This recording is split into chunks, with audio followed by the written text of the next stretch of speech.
The diner didn't look like much. Scuffed linoleum floors, chrome stools with cracked red vinyl, a jukebox in the corner that worked when it felt like it. The kind of place people pulled into after a double shift, not for Instagram photos, just for something hot, salty, and cheap. The neon sign outside hummed softly against the glass. Inside, the air smelled like coffee that had been sitting a little too long, grilled onions, and French fries just pulled from the fryer. At a booth near the window sat a man and his son. Ethan Carter, dark jeans, plain navy t-shirt, a worn gray hoodie thrown over the back of the seat. Sneakers. No watch that, screamed Money, no suit, no tie. To anybody walking past, he looked like a regular guy grabbing dinner with his kid. He preferred it that way. Across from him, his 5-year-old son Noah was fully locked in on the plate in front of him. Tiny hands, a serious little frown of concentration, ketchup on his cheek. He was doing that thing kids do, eating one fry at a time like each one needed a moment of respect. "This is so good," Noah mumbled around a mouthful, legs swinging under the table. Ethan smiled, watching him. "I'm glad you like it, buddy." For a few minutes, that was all there was. Just the clink of cutlery, the low murmur of other conversations, the hiss from the kitchen, the buzzing neon. The world outside could have been on fire and it wouldn't have mattered. In that booth, at that moment, Ethan wasn't the guy who signed contracts and checked forecasts and carried a company on his shoulders. He was just Noah's dad. The bell above the diner door jingled as it swung open. A woman stepped in, hesitating just inside the entrance like she wasn't sure she belonged there. Her blonde hair was pulled back in a low ponytail, a few loose strands framing a tired face. She wore faded jeans and a pale blue t-shirt that had seen better days. Her sneakers were worn thin at the toes. Her right hand held a smaller one, a little girl, maybe Noah's age. Blonde hair down to her shoulders, light pink jacket a bit too big on her, like it had once belonged to another kid or another season. Her eyes were wide, taking in every detail, the spinning stools, the smell of food, the plates passing by. Ethan didn't know why he noticed them. Maybe it was the way the mother scanned the room. Not like she was looking for a table, but like she was checking if it was okay for them to exist there. Like she was making sure no one would tell them to leave. They walked slowly toward the counter. The woman cleared her throat softly. Excuse me?" "Yeah, what can I get you?" he asked, still focused on the grill. "A cup of water, please." Her voice was small, like she was apologizing for taking up space. That made him look up. He gave a quick nod, grabbed a plastic cup, filled it with ice and water, then slid it toward her. "There you go." "Thank you," she said quietly. The little girl tugged on her mother's shirt. "Mom, what is it, honey?" the woman asked, already knowing. "I'm hungry." The words were barely above a whisper, but in that moment, somehow, they cut through the noise of the diner and landed right at Ethan's table. He heard them. So did Noah. Noah's chewing slowed. He looked over at the counter, then at his own plate burger cut in half, fries piled high, untouched chocolate milkshake sweating in front of him. The woman, Grace, took the cup of water and guided her daughter toward a booth in the far corner, as far from everybody else as she could get. "Come on, baby. Let's sit for a minute," she murmured.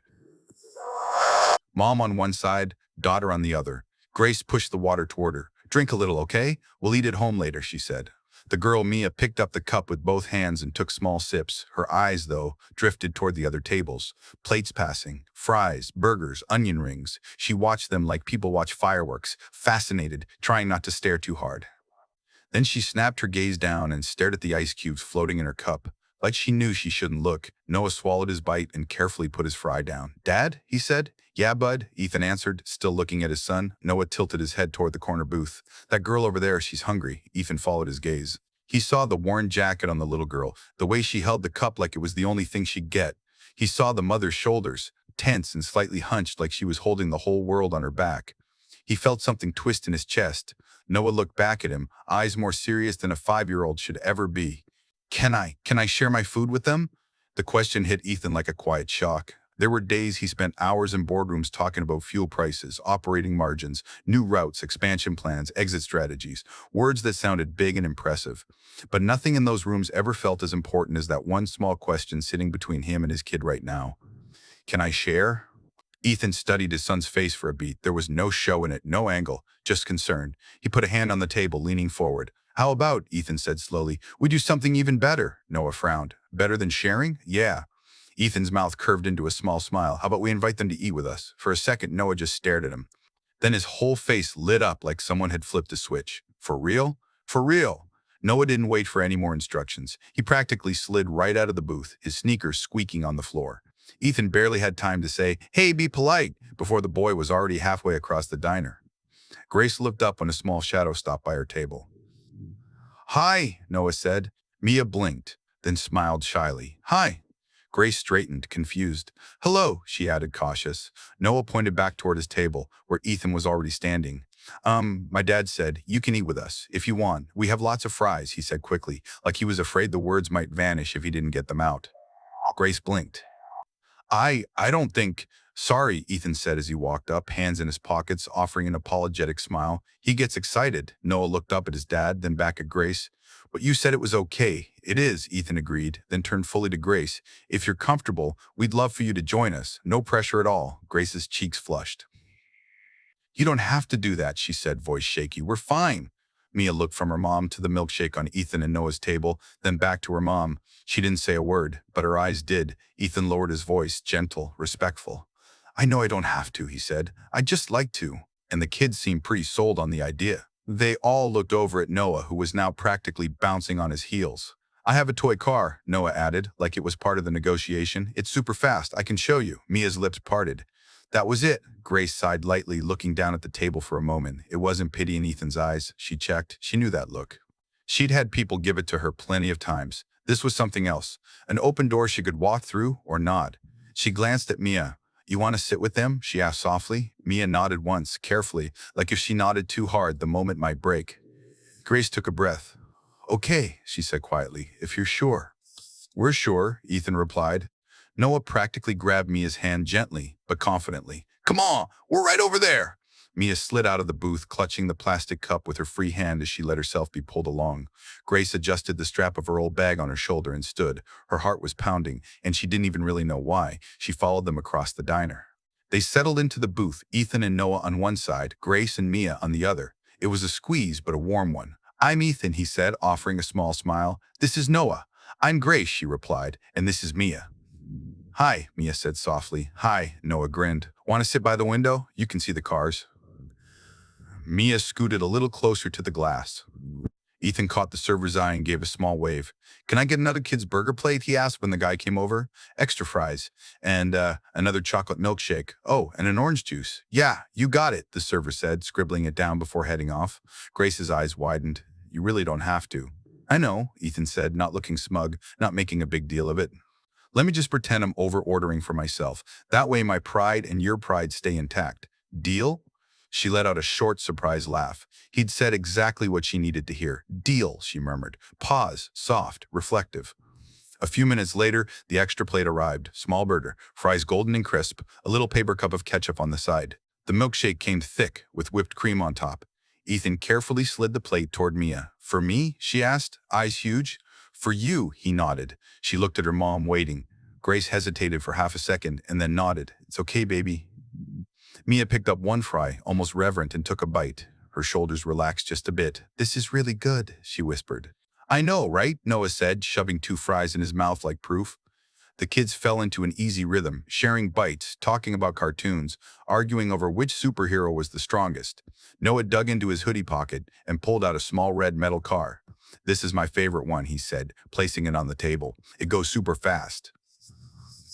"I've never had a car like that before," she admitted. Noah's eyes went wide. "Never?" She shook her head. He frowned, thinking for a second, and then pushed the car toward her.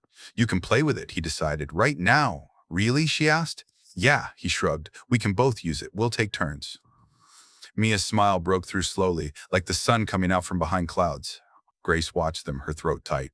Ethan noticed. Without saying anything, he nudged the basket of fries closer to her side of the table. "Try one," he said casually. "They're better when you pretend they're not bad for you." She hesitated, then took one. It was hot and salty and way better than anything waiting in her fridge at home.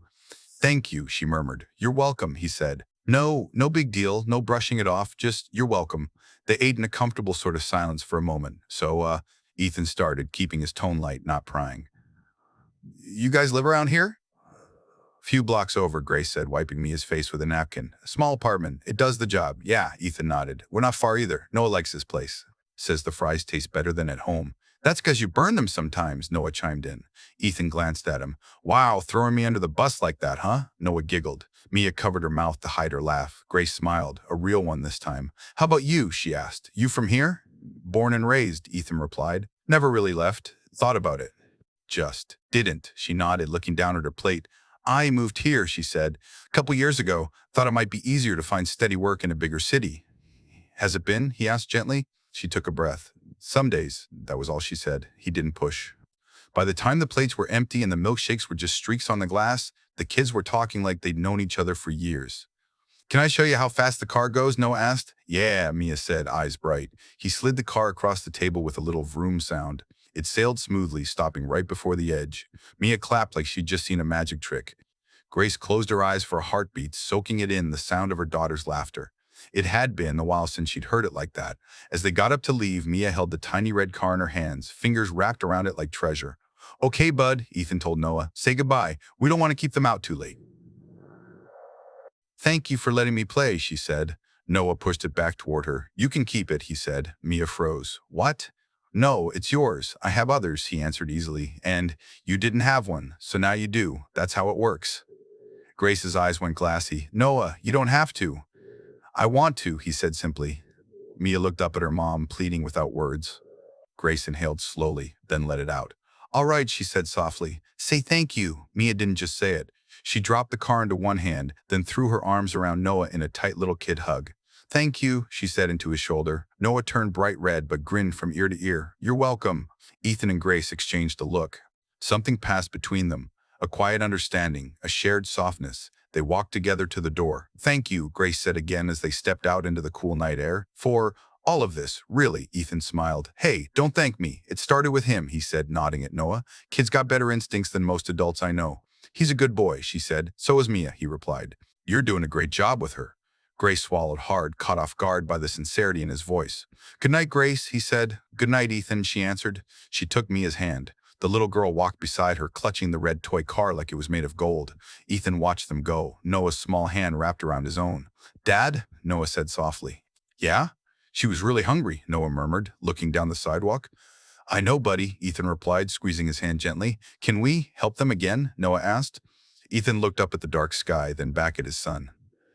I think, he said quietly, that was just the beginning. He didn't know how right he was. That night, in a tiny apartment a few blocks away, Grace turned on the kitchen light. The space was small but neat, hand-washed dishes drying in a rack, a small table with one wobbly leg, two mismatched chairs. The fridge hummed in the corner. She opened it, half a carton of milk, a couple eggs, some leftover rice in a plastic container, a browning banana. She closed it again. Mia sat at the table, placing the red car carefully in the center, like it deserved its own spot. Mom? Yeah, baby? Grace said, forcing her voice to sound light as she hung up her bag. Can I put him here? Mia asked, pointing to the car. So he can sleep. Grace smiled, tired but soft. Sure, she said. That's a good spot. Mia rested her chin on the table, staring at the car. Do you think we'll see them again? She asked. Noah and his dad? Grace paused. I don't know, she answered honestly. Maybe. I hope so, Mia said. Noah's nice, and his dad's nice too. Yeah, Grace murmured. He is. She moved to the small pile of envelopes next to the microwave and sat down. Rent notice, utility bill, overdue reminder stamped in red on one of them. Her eyes moved over the numbers. Her chest tightened. Tomorrow she'd wake up early, check her phone for any cleaning gigs, send messages to old clients, walk to places she hadn't walked into yet and ask if they needed help. Tomorrow, the fight would start again. But tonight, her daughter had gone to bed with a full belly and a smile on her face, a new toy tucked carefully under her pillow. And for the first time in a long time, lying in the dark beside the silent hum of the fridge, Grace let herself replay the sound of Mia's laughter at that diner booth. She let that sound be louder, just for a moment, than the numbers on the bills. She didn't know it yet. But that small act of kindness, a little boy asking if he could share his fries, had just shifted the whole path of their lives. Morning came too early. It always did. The alarm on Grace's cheap prepaid phone buzzed at 5:000 a.m., rattling on the nightstand like it wanted to escape. She turned it off before it got loud enough to wake Mia and lay there for a moment staring at the cracked ceiling. She felt the tiredness before she even moved, not just in her bones, deep, quiet, heavy. The kind that doesn't go away after one night's sleep, or 10. But she pushed herself up anyway. Moms always do. She showered quickly, the water lukewarm and slow. In the fogged mirror, she caught a reflection. 29 years old, shadows under her eyes, hair pulled back tight because loose strands only got in the way while cleaning houses. She put on the same jeans from yesterday, a clean shirt she'd washed in the sink the night before, and sneakers that had a tiny split forming near the toe. She checked her phone. One message. Her heart jumped. Maybe a client. She opened it. Hi, Grace. I need to cancel today. Something came up. Sorry for the inconvenience. The breath left her chest all at once. She typed back politely. No problem. Just let me know if you need anything. Then she put the phone down and closed her eyes for a second. It wasn't the first cancellation this month. It wasn't even the second. She knew the pattern. People liked her work until they found someone cheaper, or until they decided to just do it themselves. Grace went to wake Mia. The little girl was curled up with her new red toy car tucked under her arm. Grace smiled sadly. Kids find hope in the smallest things. Adults forget how. Mia, baby, Grace whispered, smoothing hair off her daughter's forehead. Wake up, sweetheart. Mia blinked at the sunlight coming through the window. Already morning? She mumbled. Already, Grace said softly. Come on, let's get ready. They did their little morning routine toast. A cup of milk for Mia, a few sips of instant coffee for Grace. She always put more on her daughter's plate and less on her own, Mia noticed. Mom, why aren't you eating? She asked. I had some while you were sleeping, Grace lied with a smile. Mia accepted it. Kids believe their moms long before they learn the truth about sacrifice. At 6:45, there was a knock on the door. Mrs. Dawson, the elderly neighbor who watched Mia on days Grace worked, pushed the door open with a soft smile. Good morning, sweetheart, she said to Mia. Good morning, Mrs. Dawson, Mia chirped. Grace grabbed her bag. Thank you again. I really appreciate you. Oh, shush, Mrs. Dawson waved her off. You work hard. Someone's got to look after this little sunshine. Grace hugged Mia. I'll be back later, okay? Okay, Mom, Mia said, squeezing her tightly. Grace left with a lump in her throat. Working moms always leave a piece of themselves behind when they close the door. Grace took the bus into a nicer part of the city, clean sidewalks, new cars, flower pots outside doorways. It felt like another planet. She pulled out her notebook, a list of old clients she could call. Name after name, house after house, no answers. Vague, not today, voicemails. The days stretched out in slow motion. Cold air from the bus vents blowing too hard. Sidewalks that seemed longer than usual, hope shrinking with every unanswered message. By 3 p.m., she managed to lock down one job 3 days from now, a small home. Just one shift. Barely enough to cover anything, but she clung to it. When you're drowning, even a floating piece of wood feels like a rescue boat. She got home late afternoon, exhausted and heavy. Mia greeted her at the door, jumping into her arms. Mom, look, I drew something. Grace set the groceries down and knelt to look. It was a drawing of a little house with a garden, a sun in the corner, and two stick figures holding hands. Is this us? Grace asked. Mia nodded proudly. And that's our house. Someday we're going to have a yard and a swing and a dog. Grace's heart twisted. Someday. It's beautiful, she whispered. She fought back tears. Because she wanted that dream too. She just didn't know how to get there. The next few days were a blur. More cancellations. More sorry, we found someone cheaper. More walking, more knocking, more hoping. Even the preschool teacher pulled her aside.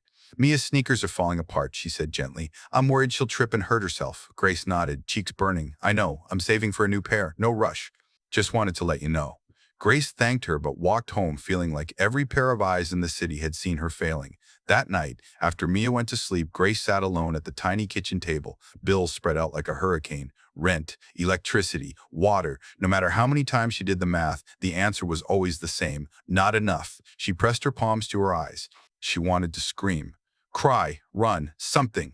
But moms don't get to shatter. So she inhaled, folded the bills neatly, and put them away for tomorrow. And the next day. And the next. Sunday came warm and sunny. Grace had nothing to give Mia but time, so she gave all of it. They went to the small city park, the one with the old swings and cracked slide. Grace packed 2 sandwiches, water, and hoped that Mia wouldn't notice how thin the peanut butter layer was. Mia was mid-swing, her laughter floating across the park, when she suddenly stopped, squinting toward the entrance. Mom, it's Noah! Grace looked up sharply, and there he was, running across the field with that red jacket bouncing behind him, arms waving wildly. Right behind him, Ethan! Grace's breath caught.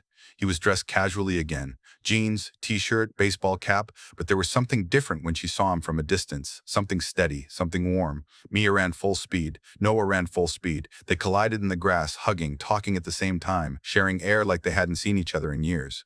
Grace stood slowly, brushing dirt off her jeans. Ethan approached, offering a crooked smile. Small world, he said. Yeah, Grace replied, tucking hair behind her ear. Real small. They both watched the kids race toward the slide, laughter echoing across the park. Ethan motioned to the bench. Sit for a minute. I think they're going to be playing for a while. Grace hesitated, then nodded. They sat with space between them, just enough to be polite, not enough to feel distant. For a moment, they watched the kids without saying anything. They act like siblings, Ethan said, resting his arm on the back of the bench. Grace smiled faintly. They really do. Ethan turned a little toward her. Has everything been okay? Grace blinked. What do you mean? You just look tired, he said gently. More tired than last week. She froze. She wasn't used to people noticing. She wasn't used to people caring. I'm okay, she said quickly. Just long days. Ethan didn't push. He just nodded, like he understood more than she said. A few minutes later, he reached into the small backpack he'd brought. I packed too much, he said casually. Made extra sandwiches, fruit, juice boxes. Mind if they share? Grace almost said no out of instinct. Pride was a loud thing, but Mia looked hungry, and it had been a long week, so she whispered, okay, and the moment those snacks hit the grass, the kids swarmed them like it was a feast. Grace picked up the sandwich. She didn't remember the last time someone made food for her. It tasted like peace. It tasted like breathing room. For the first time in days, she felt herself unclench, just a little. Thank you, she said softly. Ethan shrugged. No big deal. But she knew it was. People didn't help her. Not often. Not like this. Before they left that day, Ethan asked gently, mind if we see you here again next Sunday? Grace hesitated. She didn't want to assume. She didn't want to need anything from him. Needing people was dangerous. But she looked at Mia, face flushed from laughter. Red cart clutched in her hand like treasure, and something inside her softened. Maybe, she said quietly. He smiled. Maybe's good. They walked away in separate directions, the warm breeze blowing around them. But Grace felt something she hadn't felt in months. Hope. Small, but real. She didn't know it yet, but this was the start of a new routine. Sunday mornings in the sun, two kids who adored each other, and a man who felt more familiar every time she saw him. It wasn't love, not yet. But it was the first crack of light under a very heavy door. The next few weeks unfolded slowly. Quiet, gentle, almost like the universe was giving Grace a soft place to land after years of falling. Every Sunday, she and Mia went to the park. And every Sunday, Ethan and Noah were already there, sometimes with a soccer ball, sometimes with a picnic blanket, sometimes with nothing but smiles and stories and juice boxes that tasted like childhood. The kids ran wild, laughing until their cheeks flushed. Grace and Ethan found a rhythm too, comfortable small talk, shared jokes, little glimpses into each other's lives. And for a while, life felt lighter. Monday through Saturday, Grace still worked her cleaning jobs. The bus rides were long, the pay small, the future uncertain. But Sunday was her reset button. One morning as they walked home from the park, Mia tugged on her hand. Mom, are we going to see them forever? Grace smiled softly. I don't know about forever. I hope so, Mia whispered. Grace didn't say it out loud, but she hoped so too. He never asked deeply personal questions, never poked into her financial struggles, never made her feel less than, but he noticed everything. One Sunday, he saw Mia's sneakers finally split open at the toe. He didn't say anything, just nodded quietly to himself. The following week, he brought a small bag. Hey, I bought the wrong size for Noah, he said casually, handing Grace the bag. Kid grew faster than I expected. Before I returned them, thought maybe... He shrugged. Maybe they'd fit Mia, Grace froze. She looked at the shoes, white and pink, nothing fancy, but brand new. Her throat tightened. She didn't want to accept them, didn't want to feel like charity, but Mia's face lit up like the sun. Mom, please, Grace swallowed hard, then crouched down. Let's see if they fit. They fit perfectly. Mia practically danced across the grass. Thank you, Mr. Ethan, she yelled. Ethan smiled. Anytime, kiddo. Grace stood slowly. You didn't have to do that, she said. I know, he replied, but I wanted to. It wasn't pity. It was something else. Soft, genuine, real. Grace looked away so he wouldn't see her eyes wetting. Little things changed. Mia laughed more. Grace smiled more. The weight on her chest felt bearable. But the truth didn't disappear. Bills still came. Rent still threatened. Work still dried up without warning. Grace hid the stress behind smiles at the park, but Ethan noticed the way her smile sometimes didn't reach her eyes. He never said it, but he knew. He always knew. One Sunday, Grace casually asked what he did for work. He kept it vague. Just some business stuff, he said, chuckling. Meetings, emails, nothing exciting. Grace believed him. She never saw the man who sat on magazine covers, never saw the photos of him cutting ribbons at new facilities, never saw the statements showing he employed hundreds of people. To her, he was just Ethan, just a guy with kind eyes and a kid who adored Mia. And maybe that was why he liked being around her so much. With Grace, he didn't have to be anybody. 2 clients dropped her in the same week, one because they found someone cheaper, one because they didn't need weekly cleaning anymore. Grace stood in her kitchen, staring at her phone, feeling like the floor was giving way. Rent was due in 10 days. Her bank account had 2 digits, 2. That night, she sat on the couch after Mia fell asleep, hands trembling as she went through her contacts again. One more client came through finally. A big apartment, fancy address, high pay, tomorrow morning, thank God. She whispered it into the dark. Maybe this was her break. Maybe things were turning around. Grace arrived early the next day. A tall glass building that looked like something from a movie, polished floors, huge windows, security desk, clean air that smelled like fresh paint and money. Her stomach knotted. She always felt out of place cleaning places like this. The owner wasn't home. The door code had been sent to her phone. She stepped inside, pulled her sleeves up, and got to work. It was beautiful. Marble counters, wide open rooms, a view of the skyline that made the city look small. She tried not to think about how different her world was from this one. Around noon, she was scrubbing the kitchen sink when she heard voices outside the door. Deep, confident voices, men talking numbers. Grace froze. Please don't come in. Please don't. The door opened. She stood up fast, wiping sweat from her forehead. Three men stepped inside. Suits, laptops, clipboards, a business meeting. She prayed they wouldn't look her way. And then the fourth man walked in. Her heart stopped. It was Ethan. Not hoodie and sneakers Ethan. Not park Ethan. Not diner Ethan. This Ethan wore a tailored suit, expensive watch, crisp white shirt. He was talking numbers. Big numbers, with the men behind him. He didn't see her at first. Grace stood completely still, staring. Her stomach flipped, her throat closed. This wasn't a man like her. This wasn't someone scraping for rent or eating toast for dinner. This was someone who lived in another world, another universe, one she didn't belong in. Finally, he noticed her. His face shifted surprise, then warmth. "Oh, Grace, hey, I didn't know you were." But she stepped back, fast. "Sorry," she blurted. "I didn't know you lived here." His eyebrows lifted. "Oh, this isn't my place. I just..." But she was already shaking her head, looking at the marble floors like they were laughing at her. She felt small, so small. Her cheeks burned. Her hands shook. "You should have told me," she whispered. "Told you what?" Ethan asked gently, stepping forward. But Grace stepped backward. You're rich," she said, voice cracking. Ethan blinked, caught off guard. "I don't, Grace, it's not." "This is who you are," she said, tears welling. "And I didn't even know. I don't." She shook her head, choking on the words. "I shouldn't have let Mia get close. I shouldn't have." "Grace, wait," he said, more urgent now. "Please just..." But she grabbed her bag, moving blindly. "I need to go," she whispered. "Grace," Ethan said again, voice firm, steady. "Please talk to me." But she didn't. She couldn't. She bolted out of the apartment, down the hall, into the elevator. Her hands shook so hard she almost couldn't press the button. When the doors closed, she exhaled a shaky, broken sob. In the silence of that elevator, she felt everything: shame, fear, a feeling of being fooled, even if she knew, deep down, he hadn't meant it. A feeling that she didn't belong anywhere near someone like him. Someone kind, someone stable, someone who lived in a world she had no map for. By the time she stepped onto the street, she had already decided. She would not see him again. Not at the park, not at the diner, not anywhere. It was over, before it even began. That Sunday, Ethan and Noah waited at the park, and waited, and waited. No Grace, no Mia. Ethan checked his phone again and again. Nothing. He texted her. "Everything okay?" No reply. He tried again. "Are you coming to the park today?" Silence. He waited another hour before carrying Noah home, the little boy asking, "But where's Mia? Why didn't she come?" Ethan swallowed hard. "I don't know, bud." But he did know. Something had scared her. Something had hurt her. And he had no idea how to fix it.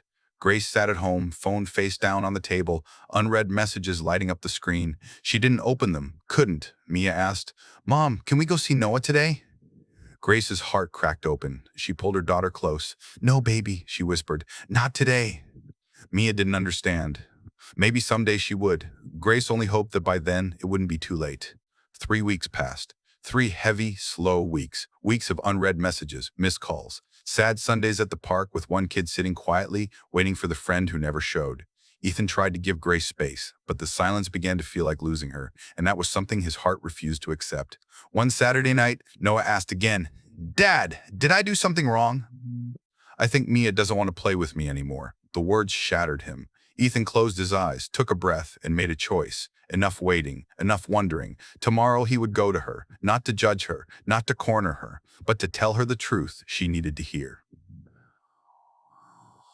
Sunday morning, Ethan drove to Grace's apartment complex. Noah's face was lit with cautious hope. "You think she's home?" he asked. "I hope so, buddy." He parked, left Noah in the car with the promise of, "I won't be long," and climbed the stairwell to her floor. The hallway smelled like someone cooking onions. A TV murmured behind a door. Life in a building like this, it had its own heartbeat. He reached her door. Apartment 3B. He paused, knocked. He heard her footsteps before the door cracked open. Grace appeared, hair in a messy bun, wearing an oversized sweatshirt and tired eyes that hadn't slept well in days. When she saw him, she froze. "Ethan," she whispered. "Hi," he said softly. For a moment, they just stared. Then she stepped out and pulled the door behind her, arms crossed protectively, like a shield.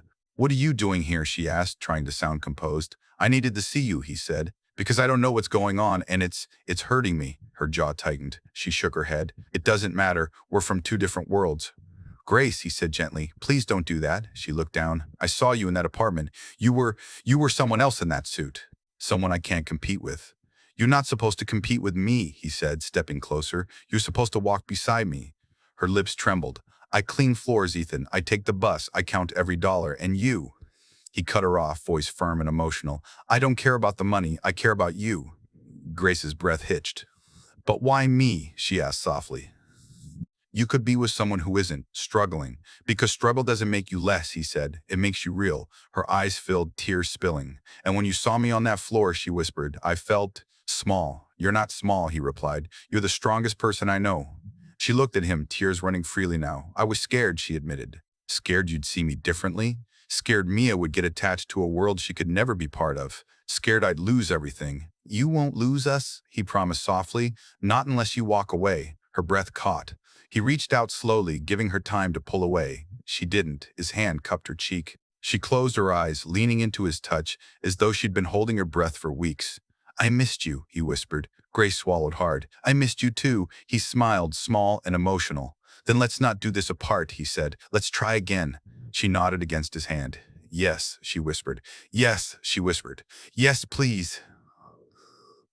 Just then, the apartment door creaked open. "Mom?" She peeked out, eyes widening when she saw Ethan.